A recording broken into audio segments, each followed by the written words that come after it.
तो बच्चों, let's read the question first. Which of the following is most abundant in human DNA? Regulatory genes, non coding DNA, transposons और homeotic jeans. हमें बताना है human DNA के अंदर सबसे ज़्यादा इनमें से क्या पाया जाता है, क्या देखने को मिलता है. तो यहाँ पे जो की कॉन्सेप्ट यूज़ किया जाएगा वो होगा वेरियस टाइप ऑफ जीन्स की हमें नॉलेज होनी चाहिए, अपने डीएनए कंटेंट की नॉलेज होनी चाहिए. बहुत ही ईजी और अच्छा क्वेश्चन है ये. तो ह्यूमन डीएनए के अंदर मोस्टली प्रेजेंट होते हैं दो टाइप के जीन्स. ह्यूमन डीएनए के अंदर दो टाइप के होते हैं, ब्रॉडली बोला जाए. एक तो होते हैं कोडिंग, दूसरे होते हैं नॉन कोडिंग. एंड ये बात यूकैरियोट्स पे भी लागू होती है. केवल और केवल ह्यूमंस के अंदर नहीं, मोस्ट ऑफ द यूकैरियोट्स के अंदर coding and non coding region दोनों ही प्रेजेंट होते हैं. कोडिंग रीजन वो रीजन्स होते हैं जो कि प्रोटीन्स को कंस्टिट्यूट करते हैं, प्रोटीन्स को बनाते हैं. वेयर इज नॉन कोडिंग, इनके नाम में आ रहा है नॉन कोडिंग का मतलब ये प्रोटीन्स को नहीं बनाते. तो इनका रीजन क्या होता है वहाँ पे स्टे करने का? सबसे बड़ा रीजन होता है ये डीएनए की इंटीग्रिटी को मेंटेन करने में हेल्प करते हैं, हमारी एंसेस्ट्री को कंजर्व्ड रखते हैं एंड प्रोटेक्शन प्रोवाइड करवाते हैं हमारे पूरे डीएनए को. ये इनका मेन फंक्शन होता है नॉन कोडिंग रीजन के. अब इस नॉन कोडिंग रीजन को भी फर्दर डिवाइड किया वेरियस पार्ट्स में. जैसे कि नॉन कोडिंग रीजन्स में हमारे डीएनए के अंदर अराउंड 95% ऑफ रीजन जो होता है वो नॉन कोडिंग होता है, नॉन कोडिंग रीजन होता है. इसमें VNTRs होते हैं. VNTRs का मतलब होता है variable number of tandem repeats, variable number of tandem repeats. And ये हेल्प करते हैं सैटेलाइट डीएनए को बनाने में, हेल्प करते हैं. इन्हीं का यूज़ किया जाता है डीएनए फिंगरप्रिंटिंग में.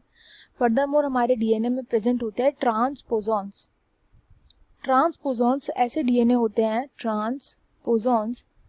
डीएनए होते हैं जिनके अंदर कैपेबिलिटी होती है खुद को कट एंड पेस्ट करने की. ये खुद ही जिस जीन के जो जीन होता है ट्रांसपोजोन का, जिस क्रोमोसोम में प्रेजेंट होता है, क्रोमोसोम से दूसरे क्रोमोसोम पे जंप करता है. तो इसलिए इनको जंपिंग जीन्स भी बोला जाता है. जैसे फॉर एग्जांपल, अगर ये एक क्रोमोसोम है, इस क्रोमोसोम के इधर प्रेजेंट है ट्रांसपोजोन, तो इस ट्रांसपोजोन के अंदर ये कैपेबिलिटी होगी कि ये खुद जंप करके किसी और जगह पर ऐड हो जाए. फॉर एग्जाम्पल, अगर ये यहाँ पर ऐड हो गया दूसरे किसी क्रोमोसोम पे, तो उसका पोर्शन ऐसा हो जाएगा, यहाँ पर ऐड हो जाएगा ये इस पोर्शन में. तो ये इनके अंदर कैपेबिलिटी होती है खुद को कट एंड पेस्ट करने की. एंड ये most of the time reason होते हैं कैंसरस सेल्स के. तो कैंसरस होते हैं, कैंसर प्रोड्यूसिंग होते हैं. अब बात आती है यहाँ पे ए जो बोला गया रेगुलेटरी जीन होता है जो ट्रांसक्रिप्शन को कंट्रोल करने में हेल्प करते हैं, ट्रांसक्रिप्शन के रेगुलेशन में हेल्प करते हैं, ट्रांसक्रिप्शन को रेगुलेट करते हैं. इनको बोले जाते हैं रेगुलेटरी जीन्स. एंड ये वो जीन्स होते हैं जो ऑफ कोर्स प्रोटीन्स बनाने में हेल्प करते हैं. तो ये तो कोडिंग रीजन में आ गए, तो ये प्रेजेंट नहीं होते. देन आता है लास्ट डी, होम्योटिक जीन्स ऐसे जीन्स होते हैं जिनके अंदर अगर म्यूटेशन आ गई तो डायरेक्टली हमारी एनाटॉमी पे अफेक्ट पड़ता है, एनाटॉमी को अफेक्ट करता है ये.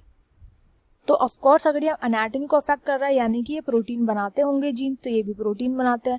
बट हमारे जो डीएनए होता है उसमें मोस्ट ऑफ द प्रेजेंट होता है 95%, option B non coding DNA. Transposon भी इसका आंसर हो सकता था, बट वो एक ब्रॉडर कैटेगरी के अंदर आते हैं, नॉन कोडिंग डीएनए के अंदर. इसलिए option B will be the right answer to this question. I hope you understood well. Best of luck and thank you.